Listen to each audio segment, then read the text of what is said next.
안녕하십니까. 기능의학으로 환자를 치료하는 의사 닥터덕입니다. 보실 때 좀 어떠신지 모르겠습니다. 오늘 또 너무 귀한 선물을 받았는데요.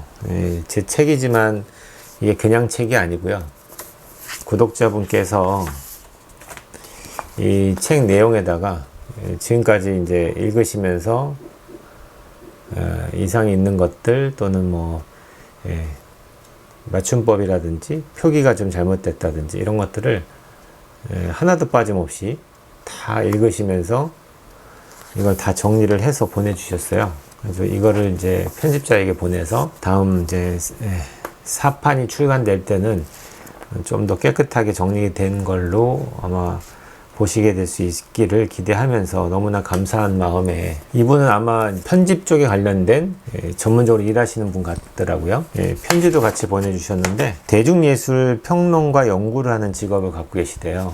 저하고는 완전히 이제 다른 세계죠. 저는 솔직히 이런 쪽은 되게 문외한이고 아는 게 전혀 없는데, 그래도 제 영상을 보시고 감사하게도 열심히 따라 하셔서 많이 좋아지셨다고 이렇게 편지도 보내주시고, 또 제가 쓴 책이 여러 가지 이제 흠이 많지만 또 이걸 다 이해해 주시고 또 좀 더 완벽한 책이 될 수 있게끔 이렇게 원고를 다 이게 수정해서 보내주실 정도로 애정이 있다라는 거에 대해서 너무 감사하고요.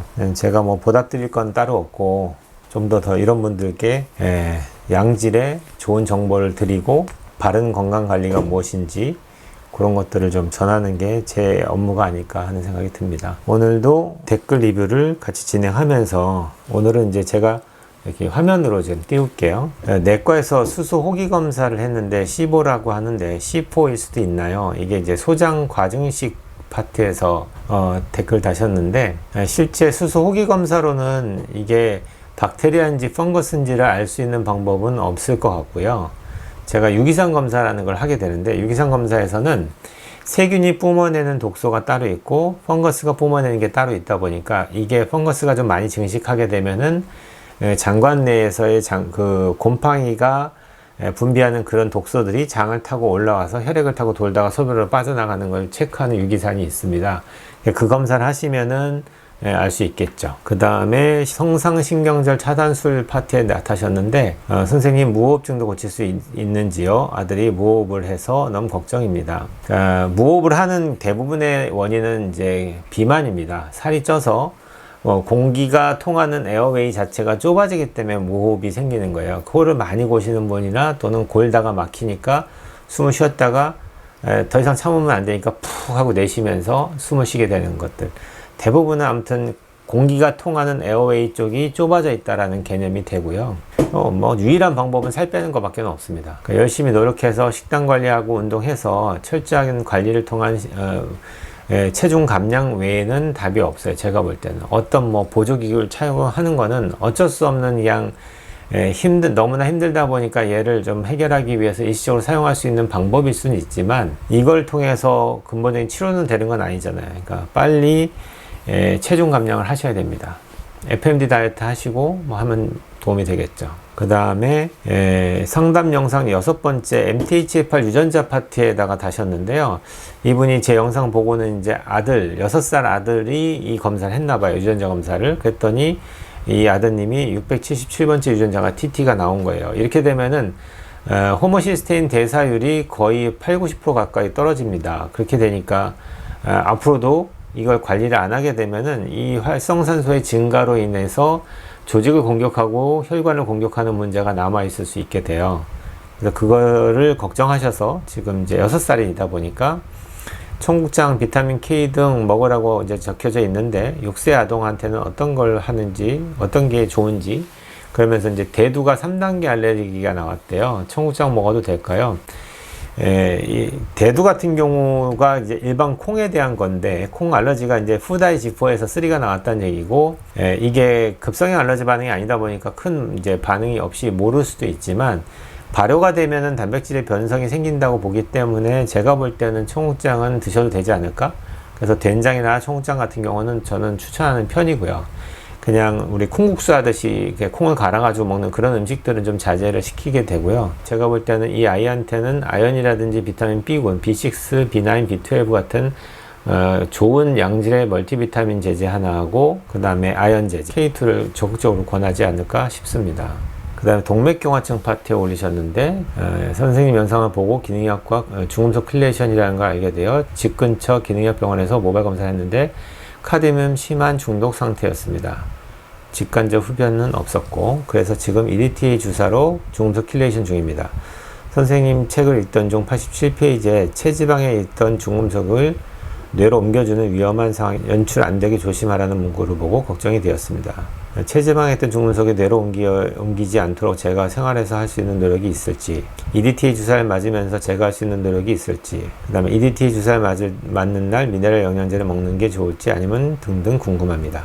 이 정도는 지금 치료받는 병원에 의사 선생님한테 물어보셔도 될 것 같은데, 일단 답을 드리면은 그 재배치라는 개념은 되게 중요한 개념인데요. 일단은 조직 내에 있던 걸 빼내서 체외로 배출을 해야 되는데 약물이 들어가서 빼내긴 했는데 얘를 배출을 못 하다 보면 얘가 그냥 계속 돌아다닐 수는 없으니까 어딘가에 또 들어갈 거 아니에요. 그런 의미에서의 재배치이기 때문에 약물이 들어가서 EDTA라는 약물을 집어넣었을 때 우리 몸속에서 얘가 대사돼서 빠져나가는 반감기라는 게 있는데요. 그거 정확하게 이해하시면 대략적으로 한 4시간 잡으시면 될 것 같아요. 그래서 내가 100이라는 약을 집어넣으면은 4시간 후에는 50만 남아있고요. 또 다시 4시간 후에는 25만 남아있고요. 그렇게 넘어가겠죠. 그러다 보니까 거의 하루 정도가 지나게 되면은 몸에 남아있는 EDTA는 거의 없다고 봅니다. 그렇게 따지면은 하루 지나면은 이제 재배치 개념은 없어지죠. 빼내는 게 없으니까요. 그렇다는 얘기는 치료받는 당일날 하루가 되게 중요합니다. 그래서 저는 될 수 있으면 킬레이션 환자들은 아침에 일찍 오셔서 치료받기를 권하게 되고요. 그래야지 수액을 맞으면서도 저는 물을 먹이거든요. 저희 병원에 오시면 항상 물을 드려요. 생수를 드리고 먹으면 또 정수기에 물 담아서 먹으라고 얘기하고 수액을 맞는 동안에도 계속해서 물을 먹으면서 하루에 한 3리터 가까이를 먹게 합니다. 그래서 그렇게 해서 충분하게 빠져나갈 수 있는 기회를 주고 그 다음날 되면은 정상적으로 돌아오는 거예요. 원래대로 물 먹는 만큼만 드시면 되는 거고요. 그것만 이해하시면 돼요. 수액 치료 받으시면은 그게 며칠 가는 게 아니라 거의 하루면 끝난다는 거.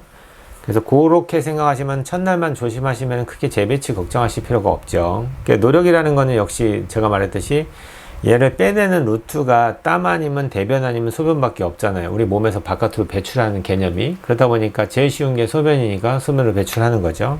그 다음에 미네랄 같은 경우에는 미네랄은 우리가 킬레이션 할 때 되게 같이 빠져나갑니다. 여러분들이 검사를 해보시면은 내가 원하는 중금속만 빠지는 게 아니라 원치 않는 여러 가지 좋은 미네랄도 같이 빠져나가요. 그렇다 보니까 어쩔 수 없이 우리가 부족해지는 미네랄을 보충하기 위한 노력을 하거든요. 그래서 제일 먼저 하는 거는 킬레이션 해서 어느 정도 시간이 지난 다음부터는 저는 이제 미네랄 플렉스라고 해서 미네랄 복합제제를 따로 드려요. 그래서 환자들한테 이걸 드시면서 이제 치료받으러 오세요. 이렇게 얘기합니다. 수액 맞는 날에는 같이 먹는 거는 큰 의미가 없죠. 같이 다 빠져나갈 거니까 굳이 넣을 필요가 없고, 그래서 수액 치료받으러 오는 날에는 미네랄 먹지 마시게 하고요. 그 다음 날부터는 보충해도 됩니다. 남아있는 게 없으니까. 좋은 질문이었네요. 그 다음에 고도 비만 남자 기준으로 FMD 다이어트는 월 몇 회가 좋나요? 너무 자주 하는 거는 좀 그렇고요. 월 1회 정도 저는 추천할 것 같아요. 그래서 5일 하시고 25일 가까이는 그냥 간헐적 단식만 유지하시고 운동하면서 몸을 만드시고, 또 한 달 후에는 또다시 FMD 하시고 간헐적 단식하면서 운동하면서 몸 만들고, 이렇게 반복하시면 되겠죠. 그 다음에 로이라는 분이 콜레스테롤 두 번째 파트에 올리셨는데 토탈 콜레스테롤이 245고요. HDL이 72, LDL이 149. 뭐 그렇게 심각한 상태는 아니신 것 같아요. 따로 상담을 받지 않아서 약을 먹어야 하는 건지 여부는 알지 못합니다. 저는 무조건 이 정도 상태면은 안 먹는 걸 권합니다. 영양제와 식단, 운동으로 다시 콜레스테롤 수치가 낮아질 수 있을까요? 비타민 B12 수치가 920으로 높게 나왔습니다. 어떤 경우에 수치가 높아지나요? 1번 질문은 당연히 그게 제일 중요한 치료의 스타트입니다. 항상 강조하듯이 내가 먹어서 콜레스테롤이 올라가는 경우도 있지만 기본적인 세팅값 자체가 올라간다는 얘기는 우리 몸 어딘가에 콜레스테롤 요구량이 증가되고 있다는 얘기니까, 그렇게 증가될 수 있는 경우라면은 얘가 어떻게 보면 이제 원재료의 개념이거든요. 집을 지으려면 시멘트하고 벽돌이 필요하듯이 우리 몸에 손상된 조직과 여러 가지 것들을 해결하기 위해서는 원료가 필요하잖아요. 그게 이제 내가 먹었던 음식 속에 있는 여러 가지 뭐 단백질도 될 수 있고 탄수화물도 될 수 있고 지방도 되는데, 콜레스테롤 자체도 그런 의미로 사용되는 겁니다. 호르몬을 만들 때도 쓰고 세포를 만들 때도 쓰고 여러 가지 조직을 재생할 때도 쓰고요. 그렇기 때문에 이게 필요한 것이 많을수록 우리 간에서는 많이 만들어 보내겠죠. 그런 의미에서 얘가 지금 높아져 있다는 얘기는 어딘가에 문제가 있다는 얘기니까 그 문제를 빨리 해결하는 쪽에 관련된 노력을 하는 거죠. 그런 것들이 다 식단 관리부터 시작해서 운동부터 시작해서 다 해당이 되는 거예요. 그래서 FMD 다이어트도 영향을 주겠죠. 이런 것들을 해서 더 이상의 이제 손상받거나 해결되지 않는 문제들이 사라지게 되면은 그때는 요구량이 줄어들면서 당연히 이제 콜레스테롤도 떨어지겠죠. 그리고 영양제 중에서는 당연히 오메가3나 이런 것들도 열심히 먹어주시면 떨어질 거고요. B12 수치를 자꾸 이제 검사를 하는데, 저도 초창기 때는 많이 검사를 했었어요. 근데 거의 요즘은 하지 않는데, 검사 자체가 에러도 너무 많고 신뢰도가 너무 떨어지는 느낌이 많이 들어서 요즘은 잘 안 합니다. 왜냐면은 어떤 환자분은 B12에 노출될 만한 루트가 거의 없었어요. 육고기도 많이 안 된다고 하고 뭐 비타민도 별로 챙겨 먹는 것도 없고 하시는데도 검사하면은 B12가 높게 나오거든요. 이게 이럴 수가 없는 상태인데 뭐 조금 높은 것도 아니고 기준치의 2~3배가 될 정도로 높다 보니까 이런 경우가 설명이 너무 안 되더라고요. 그래서 뭐 이게 높다면은 그 다음에 뭐 다른 방법이 있거나 또는 이게 정말 낮으면은 보충해 주거나 이런 의미를 쓰겠지만, 이거보다는 오히려 더 유기산 검사상에서의 비타민 B군의 B12의 대사 물질을 보는 게 오히려 저는 더 정확도가 더 높았다는 느낌이 들어서 직접적으로 B12를 측정하는 경우는 거의 잘 하지 않는 편입니다. 우승가득님이 페리틴에 대한 얘기를 하실 때 페리틴이 항상 많이 부족한데 어떤 방법으로 고칠 수 있을까요?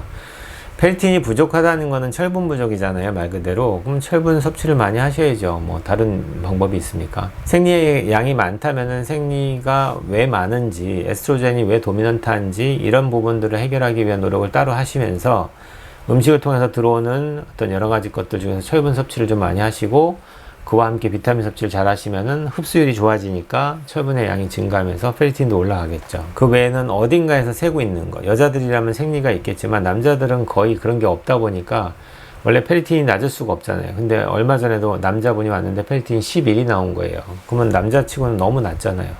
그래서 한참 캐묻다 보니까 이분이 헌혈을 자주 한대요. 그러니까 검사도 없이 헌혈이 좋다고 생각하니까 너무 자주 하다 보니까 헤모글로빈 수치는 정상이면서 페리틴이 떨어지는 현상이 벌어지죠. 너무 떨어지면은 그 자체로도 되게 피곤해집니다. 그래서 기본적인 어떤 레벨을 유지를 하셔야 돼요. 그래서 비타민 K2, MK4, MK7 파트에 올리셨는데 동맥경화증이 이제 진단을 받고 이것 때문에 이제 K2를 먹어야 되는지를 담당 의사한테 물어봤더니 별로 탐탁치 않게 생각하셨나 봐요.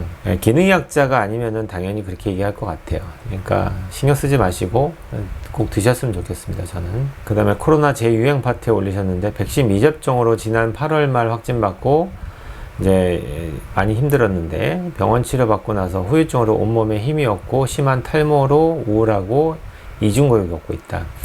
그러니까 진짜 탈모가 온 게 맞는지 남자인지 여자인지도 표시가 없어서 전혀 모르겠고요.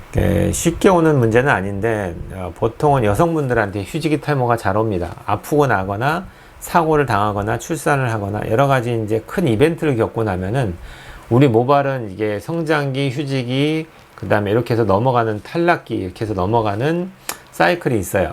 모발이 탈락하고 새로 나는 사이클. 그게 휴지기로 넘어가는 모발이 전체 모발의 1% 정도 잡거든요. 그래서 평균을 내보면은 하루에 빠지는 양이 보통 70에서 100개 정도가 빠진다고 봐요. 누구든지. 그러니까 생각보다 많이 빠지죠. 근데 남들은 다 신경 안 쓰고 사는 거고. 근데 최근 들어서 많이 빠진다 하면 일단은 진짜 머리가 빠지는 걸 카운트를 해보셔야 돼요. 정상적인 개수인 70개에서 100개 이하에서 빠지는 게 매일매일 측정이 된다고 한다면은 신경 쓰지 않고요. 근데 그게 120개, 150개 넘어간다고 한다면은 그때는 이제 휴지로 넘어가는 모발이 너무 많아지는 거죠. 그리고 얘가 넘어간 거는 3개월 전에 이벤트가 넘어가는 거니까 지금도 영향을 좀 받을 거예요. 3월 말이니까 지금 4월 달로 치면은 이제 7월 달이면은 이제 거의 다 넘어가죠. 그래서 이벤트를 겪고 나서 조금 안정화될 때까지가 그 기간에 휴지기를 많이 넘어갔을 거란 말이에요. 그러면 이제 앞으로도 한두 달 이내에는 더 빠질 수 있다라고 보고요. 그렇게 빠지더라도 언젠가는 이벤트가 끝나고 영양 보충을 충분히 하다 보면은 시간이 지나면 이제 탈모는 멈추고 새로 다 나겠죠.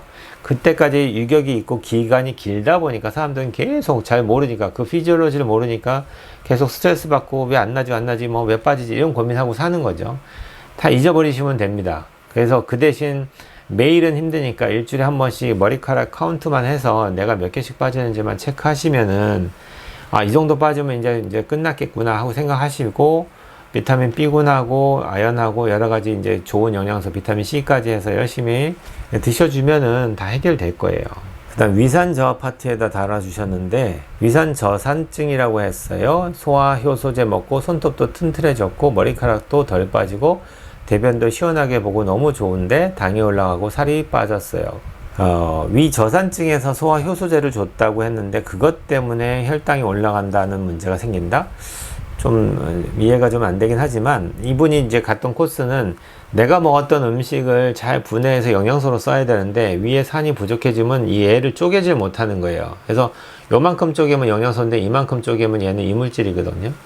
그러다 보니까 나는 밥을 똑같이 먹었는데도 내 몸은 영양 결핍에 빠질 수 있는 거죠. 그러다 보니까 조직에 필요한 영양소가 공급이 안 되니까 손톱이라든지 머리카락이라든지 이런 것들이 되게 푸석해지거나 약해집니다. 그래서 손톱이 자꾸 깨지는 분들이 보면 다 위장이 안 좋은 분들이에요. 영양소가 안 들어오니까. 그래서 이분이 그게 좋아지고 나니까 손톱도 좋아지고 강해지고 머리카락도 좋아졌다고 다 하시죠. 그러니까 소화가 잘 돼서 흡수가 잘 되다 보니까 혈당이 올라갔다? 뭐 그럴 수도 있겠지만, 그렇다고 해서 그 자체 때문에 당뇨가 온다는 건 설명이 안 되잖아요. 그러면 위산이 건강하신 분들은 다 당뇨가 오겠네요? 그건 아니죠. 그러니까 이거는 다른 문제가 있는 거예요. 이분은 호주 시드니에서도 이게 제 방송을 보는 분들이 있고, 외국에서 생각보다 많이 보십니다. 요즘 유튜브가 전 세계적으로 퍼져 있으니까 거의 한 4, 50개국에서 보는 것 같아요. 우리나라 사람들이 전국에 다, 전 세계에 다 퍼져 있으니까. 7살 된 아들인데 자가면역 질환으로 전신 탈모가 진단받았고, 방법을 찾던 중에서 시드니에 있는 펑셔널 메디컬 닥터를 만나서 치료 중인데 많이 호전되고 있대요. 다행입니다. 일단 저라면은 영양제 중에서는 꼭 아연하고 이거는 꼭 서플라이 해주고 싶은 생각이 있고요. 자가면역 질환의 원인을 찾는 게 제일 중요합니다. 무엇보다 어떤 영양제를 먹는 것보다도 더 중요한 게 어떤 문제 때문에 자가면역이 왔을지를 찾는 게 더 중요하겠죠. 갑상선 파트에 가셨는데, 저도 선생님 동영상 보고 증상이 너무 갑상선 저하증이 분명해서 갑상선 피검사를 했는데 정상이라고 나오더라고요. 참고치는 낮은 지수에 가까운데 특히 T3가 0.7, 프리T4가 0.98. 제가 볼 때는 이게 정상이 아니에요. 토탈 T3가 0.7이면 되게 낮은 겁니다. 기본적으로 제일 그래도 옵티멀 레인지는 1.2에서 1.5 사이 정도는 돼야 되죠. 토탈 T3 안에는 리버스 T3도 있고 프리 T3도 있거든요. 그래서 이렇게 다 본다면은 이게 또 나눠지면 리버스도 있을 거니까 어느 정도는. 그렇다면 이 비율로 따지면은 이 비율이 제가 강의했듯이 T3 슬러시 리버스 T3의 비율이 5가 돼야 되거든요. 근데 그거보다 떨어지면은 아무리 검사상에서 랩상에서의 정상 레벨이라고 하더라도 내 몸은 갑상선 기능 저하를 느끼는 아주 불편한 증상을 호소하게 돼요. 환자는 분명한 증상을 호소하는데 내과 의사들은 검사 결과만 보고 당신은 이상이 없으니까 약 필요 없습니다 이렇게 얘기하죠. 오히려 이럴 때는 저희들은 더 적극적으로 갑상선 기능이 떨어질 수밖에 없는 다른 원인들도 같이 치료를 하면서 좀 잘 견디실 수 있게끔 따로 T3를 넣어주기도 합니다. 그랬을 때의 반응을 보면 알 수 있죠. 그래서 본인이 정말 내가 갑상선 기능이 저하가 맞는지 알고 싶으시면은 그냥 아예 T3를 구해서 드셔보시는 거예요. 제약사에서 개발된 T3 호르몬이 있거든요. 테트로닌정이라고 아마 이름이 그럴 건데, 그 약물을 처방받아서 그걸 갖다 한번 먹어보면은 몸이 바뀌는 걸 느낄 거예요. 근데 용량은 이제 뭐 적게부터 시작해서 많게도 먹을 수 있는데, 너무 적게 먹으면 효과를 못 볼 수도 있으니까 보통이 5마이크로그램이 나올 거거든요. 그러면은 처음에는 한 알, 그 다음에 2알까지 늘려보고, 일주일 먹었는데도 효과가 없는 것 같으면 3알, 4알, 5알까지도 늘릴 수 있어요. 그래서 용량을 증량을 했을 때에 최소한도로 제 경험상은 그냥 10마이크로 정도만 먹어도 웬만큼은 진짜 그 몸으로 느끼시거든요. 이게 서플라이가 되면서 이게 부족했을 때하고 좀 들어올 때와는 몸을 확 다르게 느껴집니다. 그거만 해도 테스트가 되니까 한번 해보시고, 문제는 얘를 넣어주는 게 치료가 아니잖아요. 얘는 부족해서 넣어줬을 뿐이지 내 몸에서 자꾸 T3를 못 만드는 문제가 있잖아요. 그게 요오드의 문제인지 타이로신의 문제인지 또는 갑상선 호르몬을 만드는 이쪽을 컨버트하는 데 있어서 이걸 억제하거나 방해하는 다른 원인이 있는지, 이런 것들을 찾아서 얘를 해결해 줌으로 인해서 나중에 스스로의 몸에서 잘 만들 수 있게 만들어주는 게 진정한 치료겠죠. 오늘 너무 길어서 여기서 끊어야 될 것 같습니다. 네. 아무튼 오늘은 원래 리뷰하려고 했던 게 아니고 이 책 소개하려고 했는 건데, 저는 깜짝 놀랐어요, 진짜. 공부하라고 책을 줘도 이렇게 못할 것 같다는 생각이 들어요. 근데 이거를 얼마나 꼼꼼하게 보셨는지 점 하나도 허투루 보지 않고 모든 것들을 다 수정을 하셨어요. 깜짝 놀랐어요. 그래서 너무 많이 틀린 게 보이니까 제가 너무 창피한 거예요. 너무 대충 썼구나, 책을. 근데 좀 이해를 해주시고, 편집하는 이 출판사가 좀 워낙 열악하다 보니까 전문적으로 이것만 봐주는 그런 직원들도 잘 없는가 봐요. 아무튼 이해해 주시고, 이런 맞춤법보다 더 중요한 그 글 안에 들어있는 그 내용을 좀 더 봐주셨으면 좋겠다는 생각이 들고요. 오늘은 여기까지 공부하는 걸로 하겠습니다. 너무 늦었는데. 온 국민이 건강해지는 그날까지 닥터덕은 여러분과 함께 합니다.